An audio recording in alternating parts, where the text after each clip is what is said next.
코로나가 조금 진정되는가 싶더니 다시 확산되고 있다고 합니다.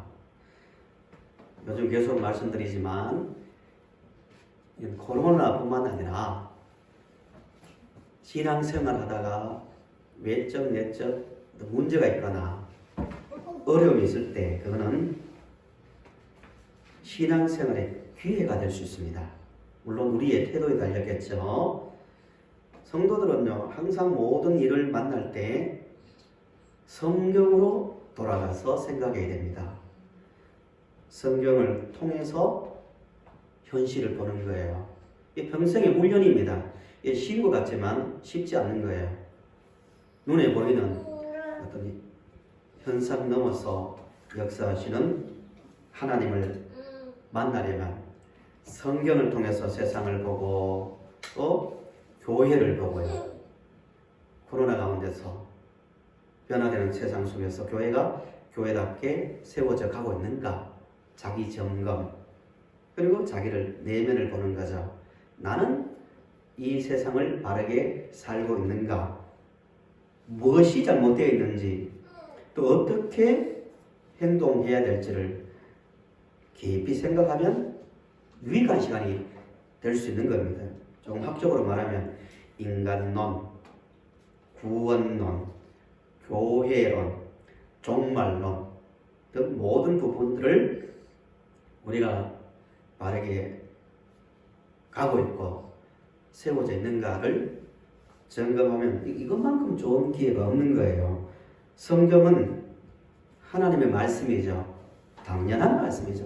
성경은 하나님의 말씀인데 그 근본 목적은 우리의 구원을 위해서 준 거죠. 우리의 구원을 위해서. 인간 구원의 시작이 창세기입니다. 창세기를 잘 보시면 인간이 가져야 할 근본 지식을 가질 수 있는 겁니다. 예를 들면 창세기를 보시면 세상의 시작을 알 수 있는 거예요. 우리는 주일학교 때부터나 아니면 또 교회에서 들었기 때문에 명쾌하게 세상의 시작에 대해서 알 수 있잖아요. 태초에 하나님이 천지를 창조하시니라.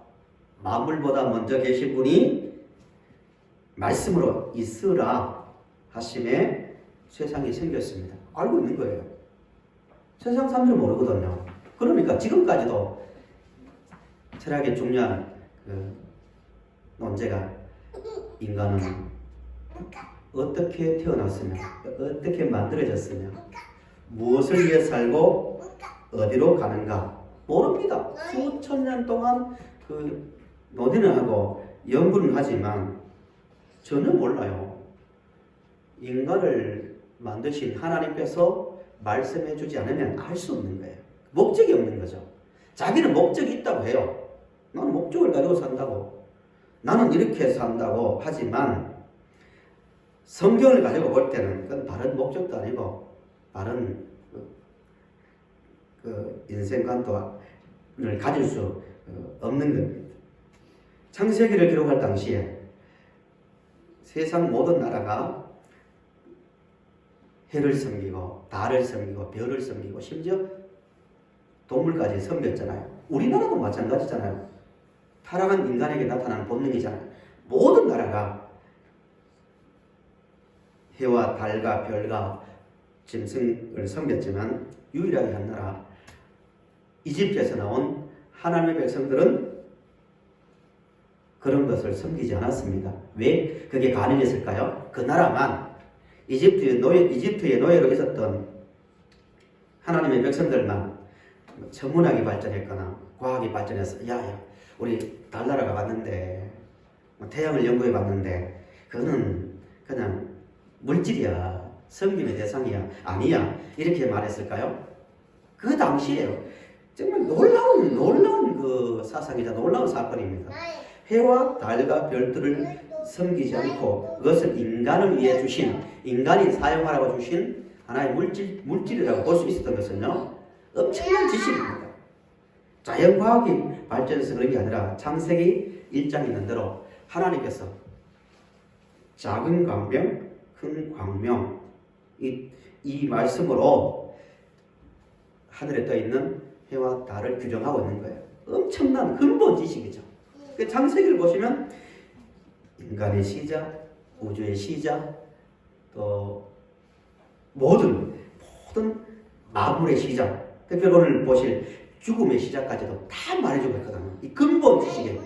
근본 지식. 이 근본을 모르면 아무리 세상의 것을 많이 경험하고 탐구해도 근본 지식을 모르면 절대 바르게 살 수 없는 거예요. 그러나 세상 지식이 좀 부족해도 이 근본 지식을 알면요, 세상을 바르게 살 수 있습니다. 목적을 가지고 살 수 있는 거예요. 그런 점에서 이 창세기가 중요한데요. 그 중에서 오늘은 죽음의 원인에 대해서 말씀을 전하려고 합니다. 왜 성경을 시작하는데 죽음의 원인인 선악과 이야기를 할까요? 목적이 어디에 있을까요? 인간을 살리기 위해서입니다. 원인을 알아야 거기에 동의하고 또 사는 길로 나오기 때문입니다. 그래서 선악과 이야기가 나오는데요. 본문을 한번 보실까요? 사람이 왜 죽게 됐는가? 중요한 문제거든요. 왜 죽게 됐는가? 죽음의 원인을 2장 17절을 한번 보세요. 2장 17절. 같이 읽어보실까요? 시작. 선악을 알게 하는 나무의 열매는 먹지 말라. 내가 먹는 날에는 반드시 죽으리라. 인간이 죽게 된 원인이 어디 있다고요? 선악을 알게 하는 나무를 의 열매를 먹었기 때문입니다. 이게 죽음의 시작이라고 성경은 분명히 말씀합니다. 그러면 이 말만 하면 수백 수천 번 받는 질문이 있어요. 그게 뭐냐면, 그러면 하나님께서 천지를 창조하시고 에덴 동산을 만드시는 것까지 좋았는데 왜 만들었냐 이거죠. 선악과를 왜 만들었냐고. 안 만들었으면 괜찮지가 아닙니까? 그런 질문을 저는 많이 들어왔습니다. 목사님, 성경을 좀 읽는 분들은 첫 번째 질문은 그거예요. 창조 인정합니다 그러면. 근데 왜 선악과를 왜 만들어서 인간을 곤란하게 합니까? 왜 죽게 했습니까? 이런 질문을 우리는 충분히 할 수 있는 거예요. 크게 두 가지 이유가 있습니다. 첫째는 선악을 알게 하는 나무. 품종이 특별한 게 아니라 평범한 나무지만 그 나무를 두고 인간과 하나님께서 약속을 하셨는데, 나무를 볼 때마다 하나님과 사람의 관계를 유지시키기 위해서입니다. 관계를 유지시키기 위해서. 하나님이 창조자다. 근본 지식 아닙니까? 그리고 우리는 하나님의 피조물이다. 항상 기억함으로 하나님을 하나님으로 섬기고 우리는 한 바른 인간으로 하나님의 백성된 삶을 살게 하기 위해서 둔 게 선악과입니다. 인간의 올무를 넣기 위해서 한 게 아니라 인간과의 바른 관계를 위해서입니다. 두 번째는 인간 존중입니다. 우리가 늘 선악과 생각하면 되게 부정적으로 생각하지만 인간 존중입니다. 인간을 하나님께서 기계나 로봇처럼 만들었다면 어떻게 됐을까요? 로봇은 자기 생각, 자기 의지, 자기 감정이 없어요. 몸에 로봇의 그 기계 안에 그 센서를 입력하면 그대로 움직일 뿐이에요. 한편으로는 참 편할 것 같아요. 저도 가끔 우리 애들이 로봇처럼 센서가 딱 삽입된 대로 움직이면 좋겠다 할 때가 가끔 있습니다. 해라 하면 네 주인님 예 알겠습니다 드리드리 하고 딱 행동하고 가만히 있고 아무 다른 말에 대해서 100% 순종하고 하지마 하고 입력되어 있으면 그대로 하고. 그게 좋은 거예요? 말이 안 되죠. 기계죠. 인간에서 기계로 그 수준으로 떨어지는 거죠. 하나님은 인간을 그렇게 만들지 않았어요. 사람만 전능하시고 만물 위에 계시는 광대하신 하나님이시지만 우리를 얼마나 사랑하는지 인격 대 인격의 관계를 가지고 교제하고 그 관계 속에서 살고 싶어서 하나님께서 인간을 스스로 생각하고 스스로 행동하도록 만드셨어요. 이게 선악과를 통해서 볼 수 있는 거예요. 그걸 스스로 맞아. 우리는 하나님을 섬기는 존재야. 그것도 기쁜 마음으로. 예배 전에 말씀드렸지만 저는 하나님을 섬긴다는 게 정말 감사하고 기뻐요. 짐승이 아니니까. 또 하나님께서 섬길 수 있는 영을 넣어주셨으니까. 그 크신 하나님, 만물보다 크신 하나님이 제가 얼마나 귀하게, 저를 귀하게 생각해서 사람으로 만들고 하나님을 인격으로 자발적으로 섬길 수 있는 존재로 만들었다는 것, 정말 감사한 거예요. 로봇이 아니니까. 스스로 인간은 선한 것을 바라보면서 맞아. 하나님을 섬기는 게 당연해. 하나님을 사랑하는 게 당연해. 이 장치로서 있는 게 선악과입니다. 굉장히 은혜를 받아야 돼요. 선악과를 보면서. 짐승에게는 그렇게 하지 않아요. 우리를 인격적으로 존중하는 하나님을 보아야 선악과를 바르게 보고 있는 겁니다.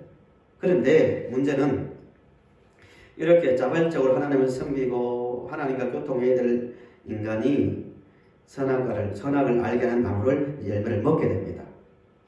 선악을 알게 하는 열매를 먹으면 반드시 죽으리라는 말씀을 듣고도 왜 먹었을까? 이 우리가 첫 번째 생각해야 될 부분입니다. 왜 그랬을까요?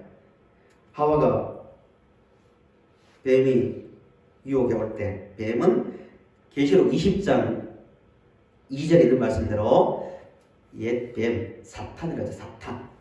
사탄론에 대해서는 지금 설명하지는 않겠지만요. 20장 2절의 계시록을 보시면 하와에게 접근한 이 뱀이 사탄이라고 분명히 말씀하고 있습니다. 사탄이 계속 기회를 보고 있었죠. 인간에게 시간이 많이 흘렀겠죠. 창조 후에 기회를 보다가 하와를 시험합니다.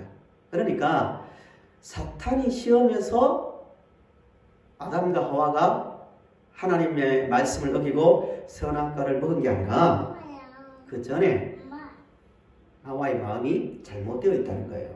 사탄은 그렇게 틈타거든요. 성도님들도 굉장히 조심하고 깨어 있어야 됩니다. 언제 어떤 방법으로 사탄이 틈탈지 몰라요. 간교하다고. 성경은 사탄의 특징을 간교하다고 아주 부정적인 의미에서 지혜롭습니다. 우리 인간보다 한편으로는 훨씬 더 논리적이고 현실적인 어떤 조건을 가지고 접근해 올 때가 굉장히 많습니다. 하와의 마음을 알고 틈타는데 이 사탄은 점진적으로 강요하니까 한꺼번에 바로 처음부터 야 저거 먹으면 지혜로워져. 너 눈에 보이는 대로 살아. 그게 맞아. 이렇게 했다면 안 했을지도 몰라요. 그런데 간교하니까 논리적으로 심리를 잘 활용해서 접근해 오는데 1절을 보시면 첫 번째 하는 말이 그거예요. 참으로 하나님이란 그 단어도 사용하고 여호와 하나님이라고 말하잖아요.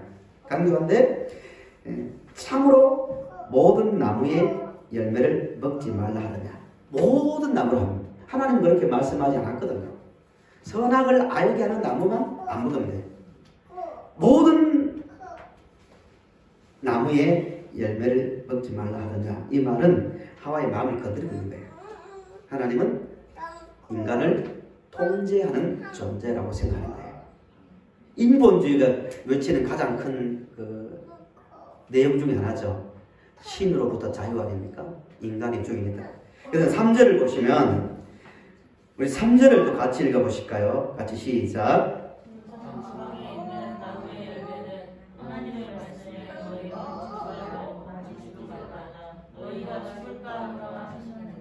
예, 계속 그 불만스러운 마음을 건드리고 있는 거예요. 만지지도 말라. 예, 추구하는 거예요. 왜 그럴까요? 하나님을 통제자로 인식하는 그 마음이 있기 때문입니다. 계속해서 너희 반드시 죽으리라 했는데 너희가 죽을까 하노라 확신이 없는 겁니다. 결국 그 마음을 사탄이 사로잡습니다. 뱀이 여자에게 뭐라고 말합니까? 4절에 결코 죽지 않는다고 말합니다. 결코 죽지 않으리라고 말하고 있습니다. 5절을 보십시오. 너희가 그것을 먹는 날에는 너희 눈이 밝아져 하나님과 같이 되어 선악을 알 줄 하나님이 아시리라 라고 말합니다. 그러니까 오늘 제목 2장 17절과 3장 4절이 전혀 반대되는 이야기인데요. 하나님께서는 선악을 알게 하는 나무 열매를 먹으면 어떻게 된다고요? 반드시 죽는다 했습니다. 반드시. 그러나 사탄은 결코 죽지 않는다고 말합니다. 근데 하와는 사탄의 말을 선택합니다. 왜 그럴까요? 현실적으로 보인다고 합니다. 현실적. 육신의 눈을 가지고 하나님의 말씀을 의심하고 하나님의 말씀이 자기 마음에서 흔들리기 시작하니까 필연적으로 나타나는 게 뭐냐면은 내 육신의 눈에 보이는 게 더 현실적으로 보인다고 보이기 시작하는 거예요. 사탄의 시험은 항상 매력적이라고 말씀드렸어요.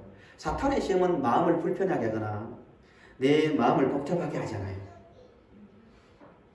사탄의 시험의 가장 그 바탕은 뭐냐면 내 눈에 보이는 대로, 내 마음이 가는 대로, 내 생각대로 하라. 이게 사탄의 시험이거든. 항상 현실적으로 봅니다. 사탄이 비현실적인 말을 했다면 거부했겠지만 사탄의 말을 그 분석해보면 내 생각대로, 내 눈을 가지고 선악과를 바라보라고. 이게 과연 논리적으로 맞느냐고. 이런 접근입니다. 그러니까 넘어간 거예요. 그러니까 마음에 하나님의 말씀에 대한 마음의 확신이 없으면 필연적으로 우리는 오늘 또 간교한 논리를 가지고 접근하는 사탄의 말에 넘어가게 되어 있는 거예요. 하와의 이 시험이 순간적으로 사기당했다는 게 아니라는 것을 알 수 있는 게 어디냐면은 하와가 선악과를 먹고 난 다음에 누구에게 주었습니까? 예, 아담에게 주었습니다. 만약에 아차 내가 잘못 봤구나. 내 눈에는 보기도 좋고 또 지혜롭게 하고 눈을 밝게 할 정도로 탐스럽게 보이지만 3번 강조하거든요. 그게 아니었구나. 내 순간적으로 실수했구나. 이러면 선악과를 먹지 않았겠죠. 먹고 나서도 자기 확신이 있는 거예요. 이게 맞다고. 그러니까 아담에게도 준 거예요. 아담도 그 확신 때문에 받아 먹은 겁니다. 이 말씀을 통하는 말씀이 로마서 1장 32절입니다. 우리 화면을 보시면서 같이 읽어보실까요? 우리 같이 읽겠습니다. 시작.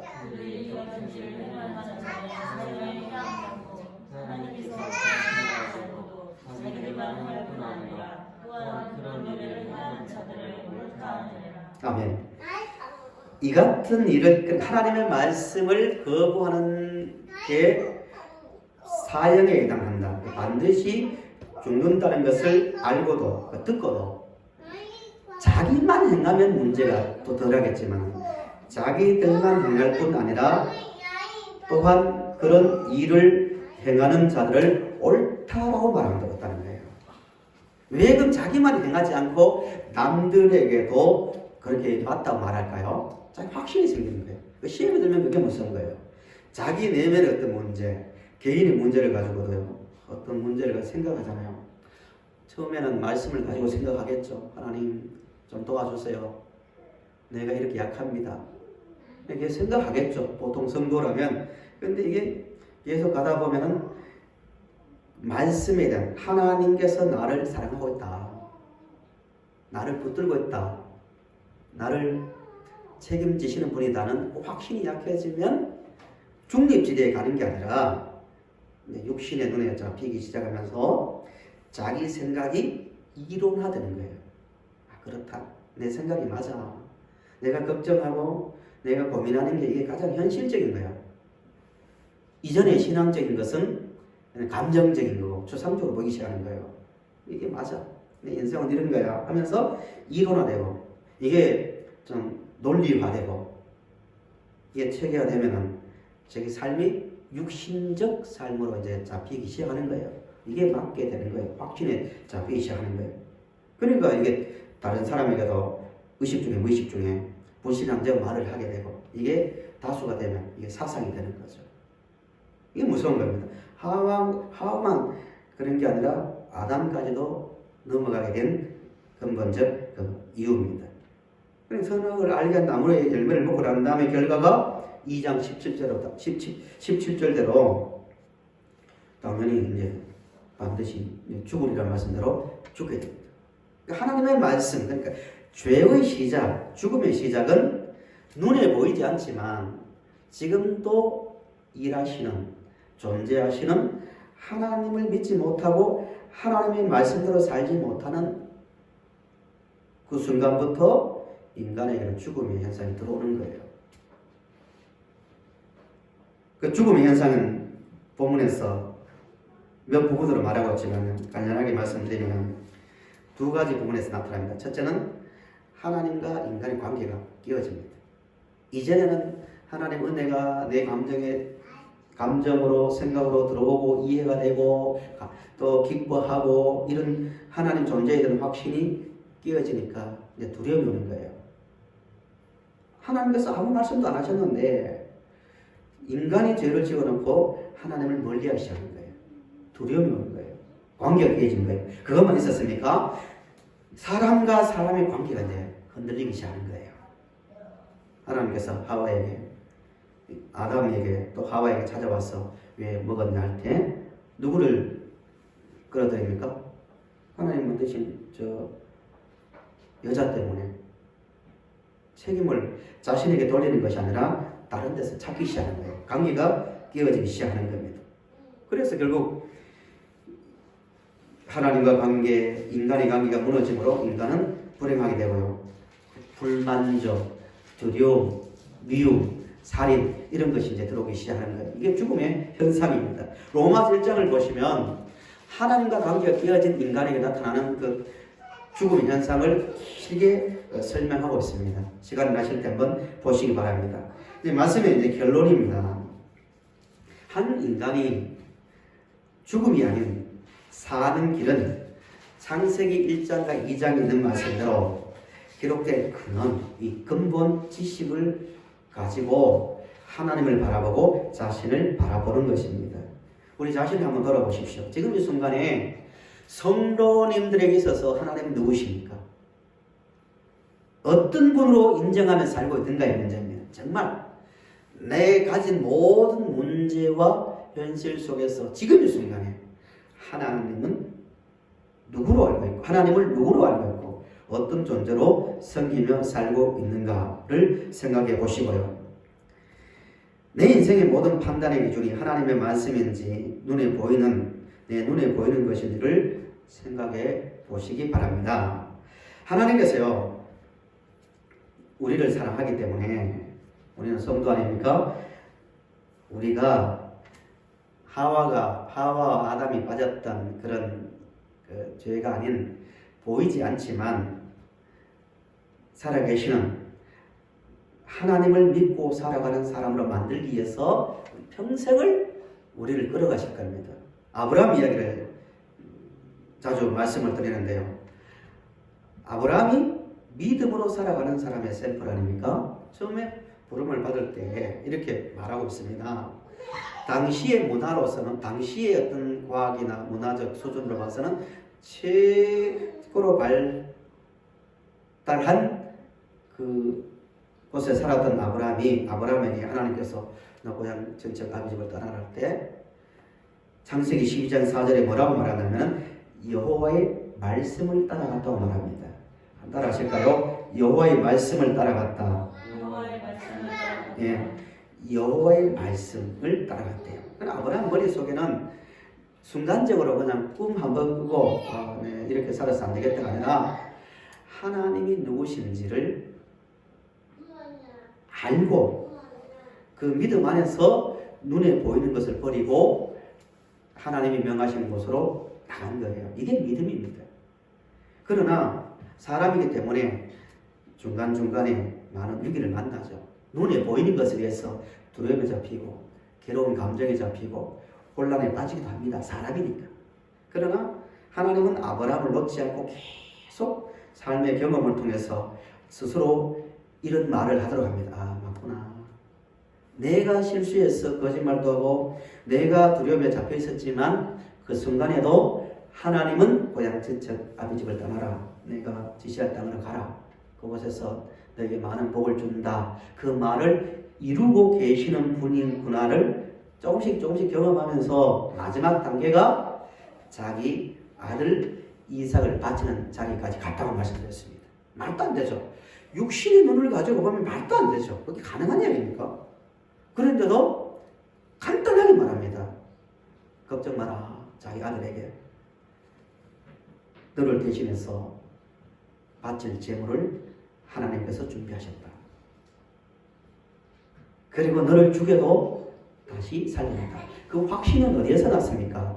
살아보니까 자기 눈에는 안 보이고 논리적으로는 이해 안 되지만 하나님은 그 신실하게 그 약속을 지켜오신 분이라는 것을 경험했기 때문에 걱정하지 말아라 나온 거예요. 우리도 마찬가지입니다. 우리가 이 세상을 살아가면서 하나님께서 우리의 이성으로 도저히 풀어낼 수 없고 이해할 수 없는 요구를 할 때가 있는 거예요. 말씀대로 살아라. 하나님께서 냉정하게 그냥 앞뒤 생각 없이 말씀대로 살아. 너 생각을 버려. 이게 아니라 미리 준비된 가운데서 그 약속을 우리에게 주셨잖아요. 그 말씀대로 살아라. 그 다음은 내가 다 책임진다. 그 약속을 주셨잖아요. 이성적으로 도저히 육신의 눈으로 볼 때는 맞지 않지만 그 순간에도 우리는 하나님을 신뢰하는 것. 이게 믿음의 삶이고 아브라함이 걸었던 삶입니다. 우리 성도님들은 어떤 순간에도 지금 이 순간에도 근본의 지식이신 우리 하나님, 삶의 주인이신 하나님을 신뢰하며 말씀에 순종하며 살아갈 수 있기를 간절히 바랍니다. 믿음은요, 믿음에 대한 오해를 많이 하는 분들이 있는데 믿음은 비합리주의가 아니고 비과학주의가 아닙니다. 믿음은 그냥 무조건 믿자. 내 생각이 틀리지만 믿자가 아니라 우리 이성을 넘어서서 역사하시는, 합리를 넘어서서 역사하시는 하나님을 믿고 보는 겁니다. 이게 신비라는 거죠. 신비. 나는 이해를 못했지만 한 가지는 이해한다. 하나님의 말씀을 믿는다. 하나님은 좋은 분인 줄 안다. 하나님은 신뢰할 만한 분이다라는 그 이해가 있는 상태에서 순종할 때 오늘 하나님이 함께 하심을 경험하고 그 삶 가운데서 이해가 나오는 겁니다. 말씀을 살아가는 성도 여러분, 계속 말씀드리지만 하루가 다르게 정말 첨단화된 시대 속에 살고 있습니다. 이전에는 비가 오지 않고 또 홍수가 나고 어떤 어려움이 있을 때 하나님 신을 찾았잖아요. 요즘은 신보다도 인간을 찾는 게 더 편리하고 더 빠르게 느껴질 시대 속에 살고 있습니다. 그 교통이 발전하고 통신이 발전하고 정말 이러다가는 유전자 공학이 생명을 영생으로 영생의 자리까지 인도한다는 말이 나올 정도로 과학의 시대에 살고 있습니다. 물론 그렇게 되지는 않겠지만 이런 시대 속에서 순수하게 맞아 죽어 하나님 말씀을 듣지 않으면 반드시 죽어 이거는 틀림없어. 과학이 아니면 세상의 어떤 소리가 아니야 인간의 주인이야. 그게 더 보기도 좋고 또 효율성이 있고 현실적으로 보인다 할지라도 우리 이 순간에도 이런 세상 속에 살더라도 하나님에 대한 신뢰를 가지고 살아가야 합니다. 호세아서 6장 5절에서 7절 한번 보십시오.